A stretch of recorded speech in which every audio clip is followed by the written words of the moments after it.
All Access Detroit here, and today I am joined by multidisciplinary artist G. Floyd. How we doing today, man? I'm good, bro. How you doing? I'm doing excellent. Thank you so much for coming on, my man. We really appreciate it. Mm. And let's go ahead and get right into the interview, man. How about you tell us about your background and how you got into music? Background. How I got here was basically my oldest brother put me on to a lot of music when I was a kid. Mm-hmm.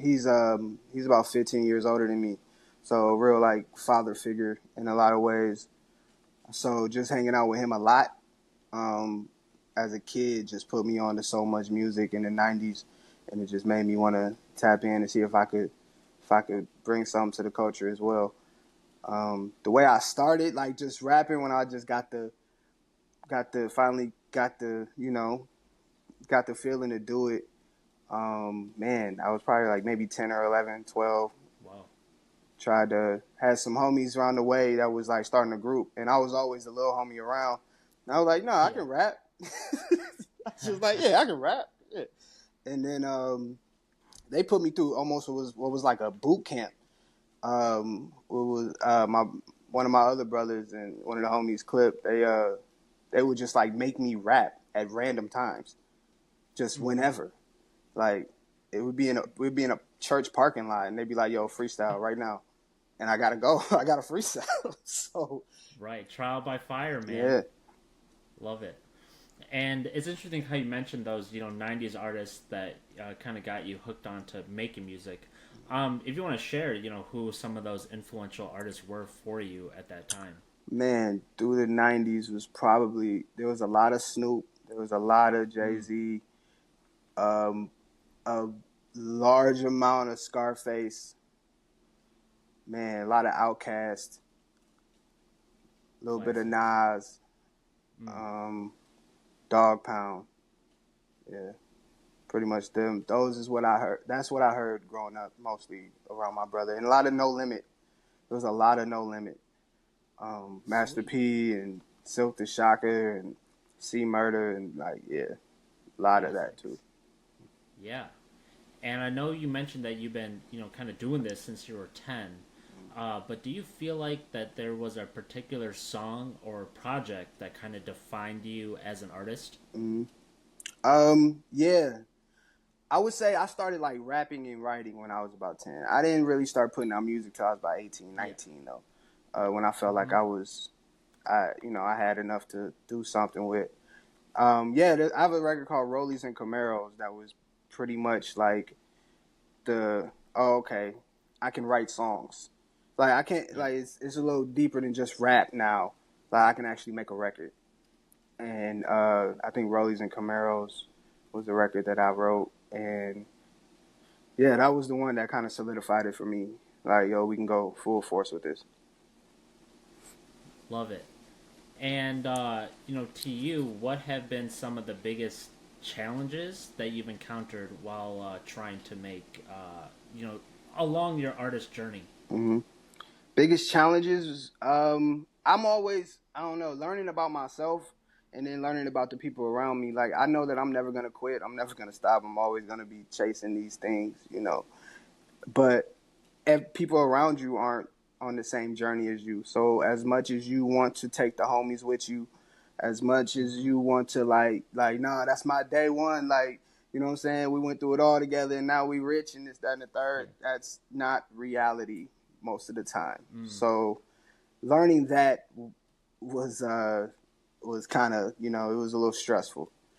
sure. And that's recent too. So um, but yeah, just learning that you're gonna meet new people on this journey and you're gonna lose friends.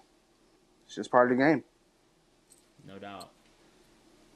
And let's talk on Detroit real quick. I mean, how do you feel like Detroit has influenced your music?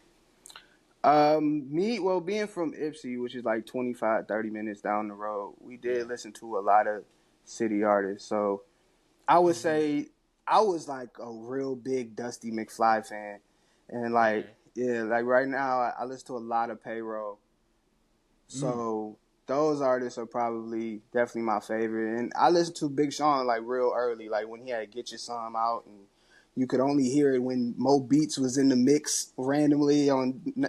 WJLB. Like I think those three artists probably influenced me the most.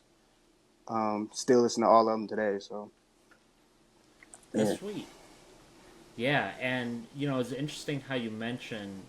Well, obviously you're from Ipsy. I know Mm-hmm. quite a few Ipsy artists, and how I kind of view Michigan as a whole is like people are kind of confined to their Mm-hmm. regions a lot of times. Like a lot of Ipsy artists, you'll kind of only see them perform in Ipsy. You won't see them Mm-hmm. perform in Detroit, vice versa. You don't see a Detroit guy go to Ipsy that Yeah. often. Um, you know, in your words, or what your experience is, because you're an actual artist. Could you speak on like how the different scenes kind of interact, or how they could be different from each other? Um. I it's I don't know because I think a lot of that is based on other things as well, not just music. Mm-hmm. Um, Sure. so there could be just some politics that just don't always mix well. But at the same time, I feel like we do influence each other in a way. Like I meet a lot of Detroit people in Ipsy. I know a lot of Ipsy people that moved to Detroit, and that's how that goes. Especially me as an artist, like I've only done a few shows in both places, to be completely honest, outside of like maybe some open mics. Um, Mm-hmm. I tried to expand the brand a little bit more and perform in other places as much as I could. I mean, still keeping that Ipsy sonically, and people know where I'm from. That's not a secret, but I always tried to push the city limits, if you will. Try and go as far out of Michigan as I can. Not not neglecting the city in any way, but just trying to push Yeah.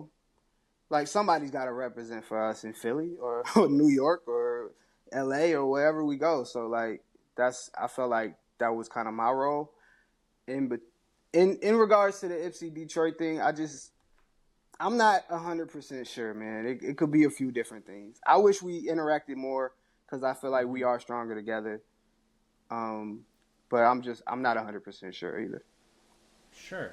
Sure. I like that answer though, and I do support people trying to branch out as much as possible. So that's great. Do you have a top city that you'd like to perform in? Anywhere. That I performed in and I like being there, or that I have yet to perform in. Yeah. Give us both. Both. Favorite city to perform in is Philadelphia. That Mm. Philadelphia love is different. City I want to perform in the most, probably LA, but I got a show out there in a couple weeks, so we're gonna cross that Oh off wow. the list in a couple weeks. So um, yeah, I say Philly. Like you walk off, if you do a good job and you walk off the stage in Philly, some girl's gonna hug you, some homies is gonna dap you like y'all grew up together. Like Yeah. Philly's just an amazing place to me. And my brother lives there now, so I just go out there and kick it. It's just a great place to be.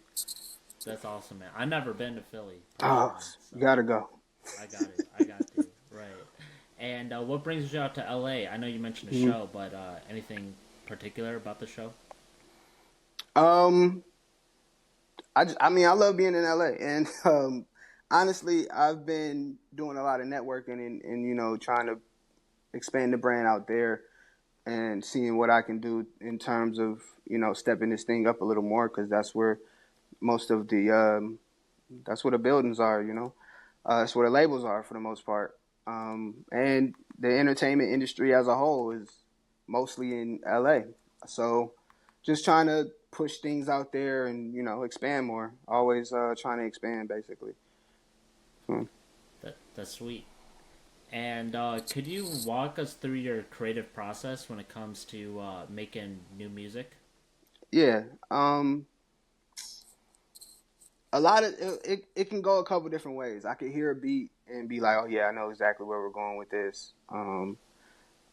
Or like when you just write songs, lines just come to you, or flows Mm-hmm. just come to you. You be sitting at the stoplight and you just said something crazy in your head, and you're like, all right, now I got to Yeah. make a whole song. So it can go a couple different ways to start, and then a lot of times if I sit down to write a record, I'm gonna go hook verse and then sit with it for a minute. Lately, that's what I've been doing. I've noticed my workflow Sure. does change.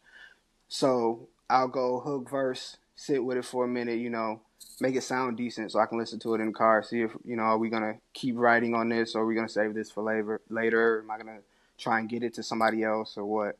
So that's, it goes, that's how it's been going lately, which isn't always the best move because you end up with a lot of unfinished stuff. but, Yeah. uh, but yeah, that's what I've been doing lately. Okay, that's sick.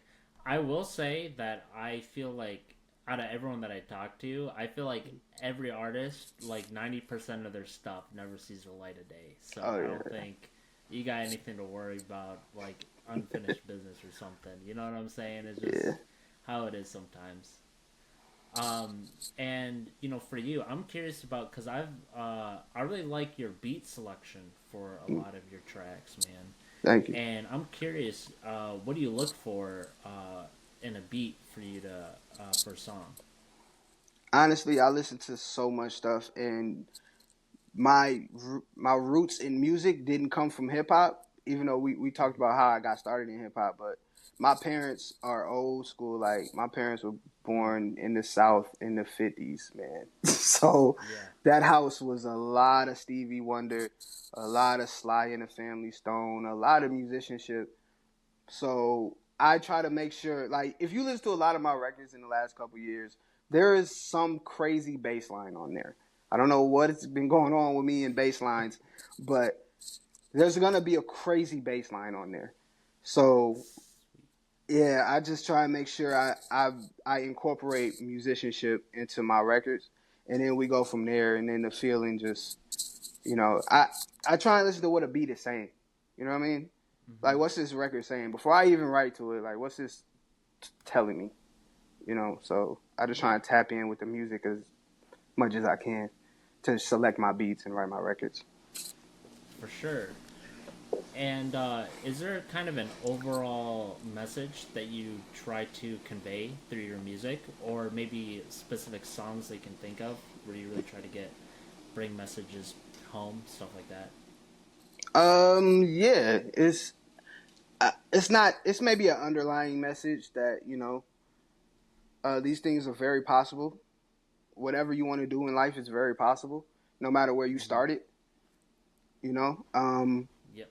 I had to figure this out mostly by myself. Like I had homies that definitely helped at points, but um, you got to do a lot on your own, and you really got to Yeah. want it. You really got to want it, but you can have it if you want it.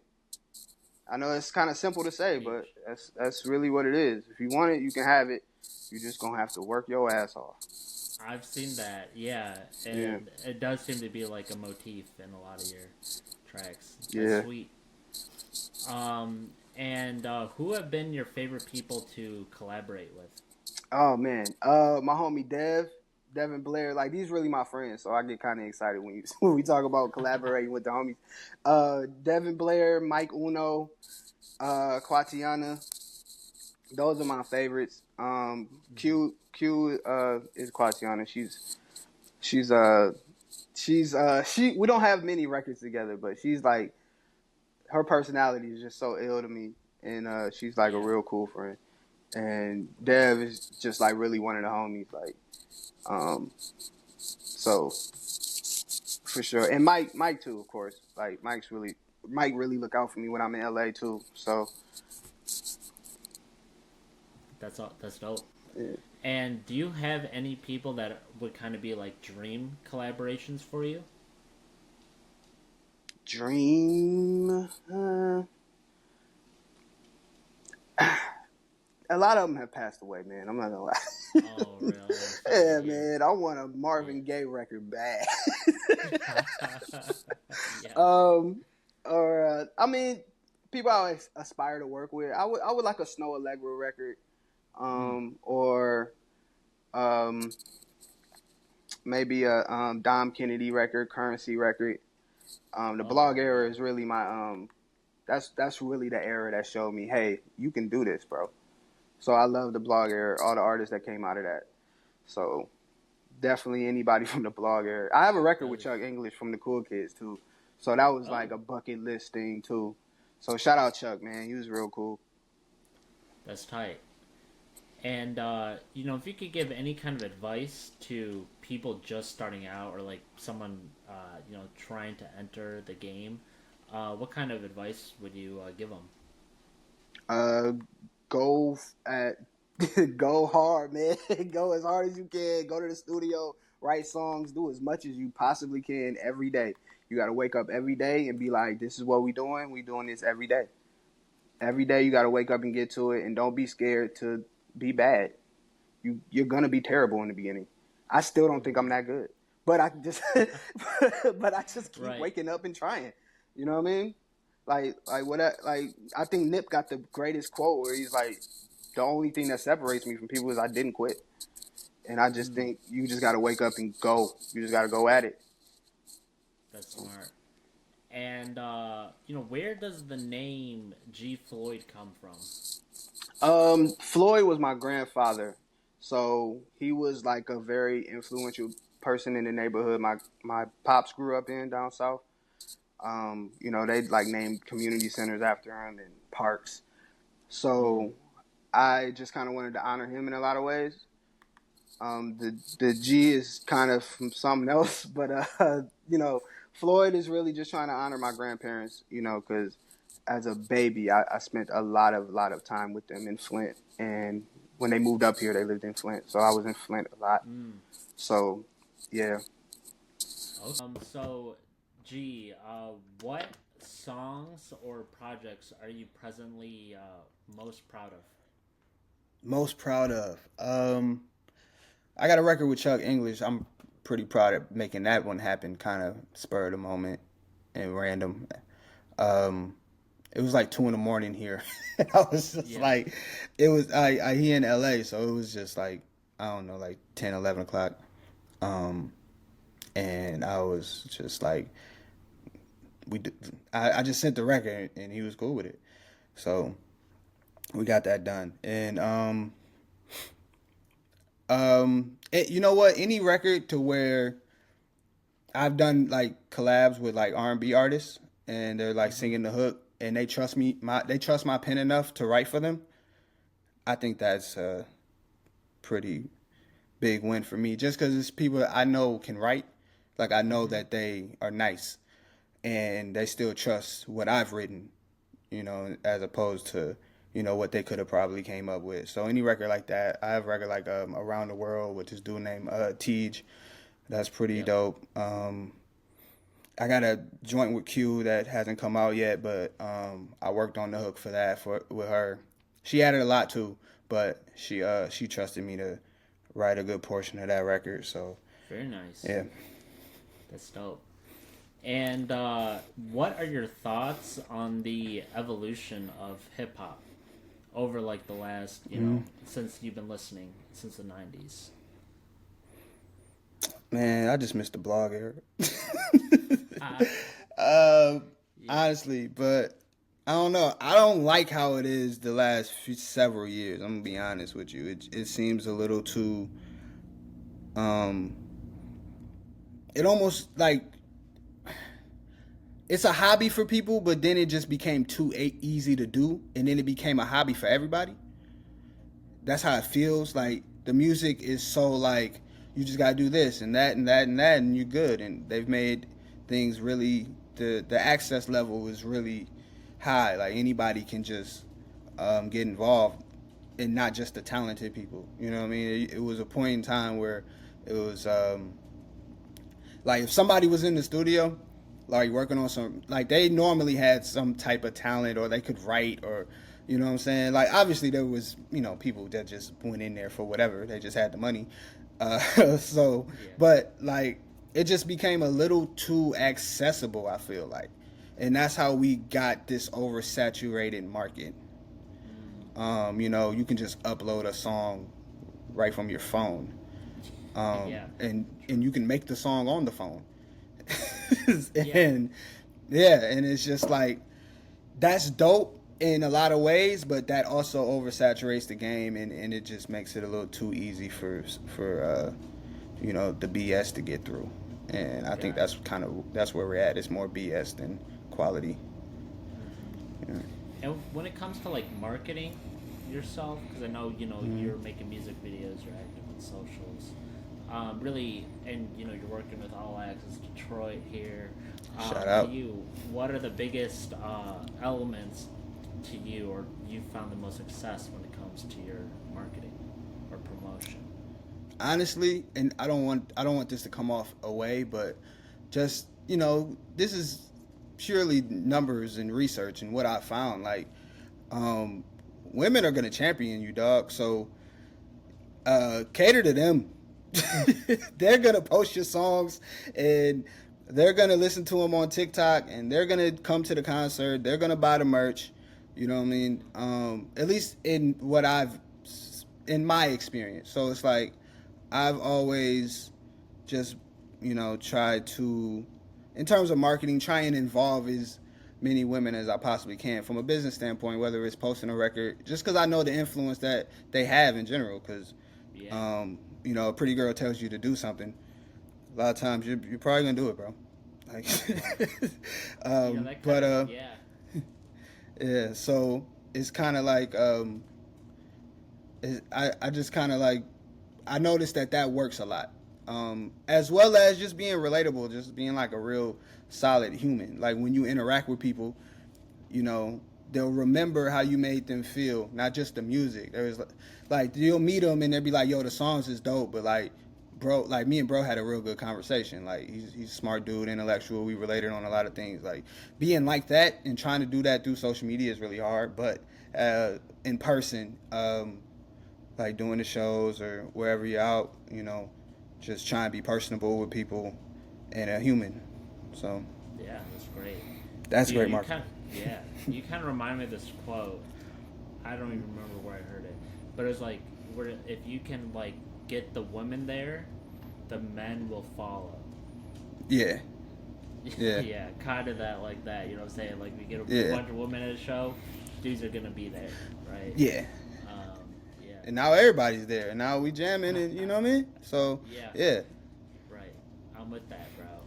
And what are your goals for the next few years, musically? Musically, add as many instruments to my repertoire, if you will. Uh, Yeah. build on my musicality, build on my production, write better songs, be able to translate those songs from audio to visual, and be more creative and do it in a faster time. Um, Network as much as I possibly can, meet as many people as I possibly can, and the next few years is really pivotal, and I feel like I have a lot to do, but what I'm gonna do is definitely try and get in as many rooms as I possibly can and as much influence and be able to back it up. I don't want to, like, my biggest fear honestly is being in a studio with like some absolute killers, like some great Yeah. musicians, great songwriters, and then I have nothing to bring to the record. Mm. That's like my biggest fear. So I want to make sure that never happens, and also make sure I can get in the room. So Yeah. that's my next few years is just um, sharpening the skills basically. I love it. I think we'll see that for sure. Um, and what can we expect to hear from you in the near future? I got an EP coming in on the 2nd of July. Oh wow. So Okay. I got a few records dropping. It's called If They Only Knew. It's a few records. It's just a small EP, but I got more coming. So like I said, I write every day. And July 7th, first show out in LA. So we're gonna try and rock the house on that one. Hell yeah. um, so yeah, that's very near future. So that's what we've been focusing on. I'm gonna rehearse here soon and finish putting this EP together, and that's how it's looking for the next few weeks. Yeah. How would you describe the sound of your upcoming EP, and maybe how does it differ from what you've released in the past? Mm. Um, I've become a lot better at making polished records, if that makes sense. Like, um, I feel like even my last EP, which was back in November, called Carte Blanche, those records were like great records, and I thought those were like when you listen to those in comparison to the past catalog, it's like, oh, he really took a step forward.